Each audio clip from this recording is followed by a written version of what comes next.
Hi guys, it's Christy's vlog again. Welcome back to my channel. So today I'll be sharing a quick way of making your Nigerian pancake. So for this recipe, I'll be using 2 cups of flour for this recipe. And I'm shifting it for 2 reasons. One is to make it easy for you to remove unwanted particles that may be in the flour. The second reason is to make it light to work with. So let's continue the process. This is my 2nd cup of flour. I'll shift it to.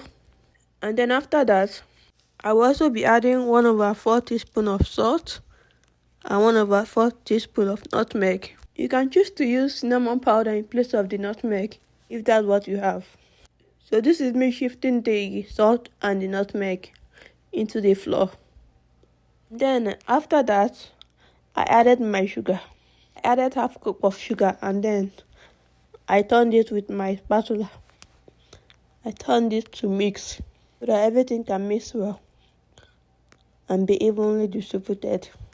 So for the next process, I'll be adding 2 raw eggs and I'll be cracking it directly into the bowl. Please crack it separately if you're not sure of where you're buying your eggs from, to avoid cracking in bad egg into your mixture. So I cracked the 2 eggs into the bowl, and next I'll be adding 1/2 cup of milk, 1/4 cup of oil, that's vegetable oil, and I first added 1 cup of water to the mixture and then I mixed thoroughly.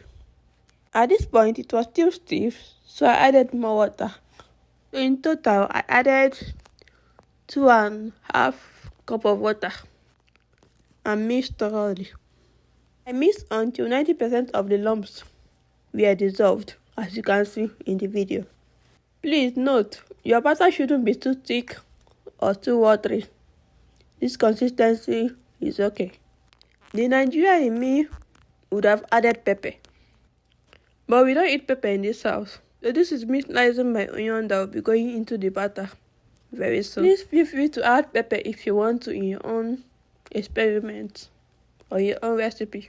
This is just our preference in the house. And also you can also top it up with bell peppers, green bell peppers, yellow bell pepper and red bell pepper as you wish. I finished slicing the onions and poured it into the batter.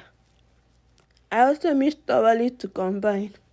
And at this point, my batter was 100% ready. Please don't forget to spray oil on your pan before pouring in your batter. That is if you didn't pour in oil when you were mixing your batter.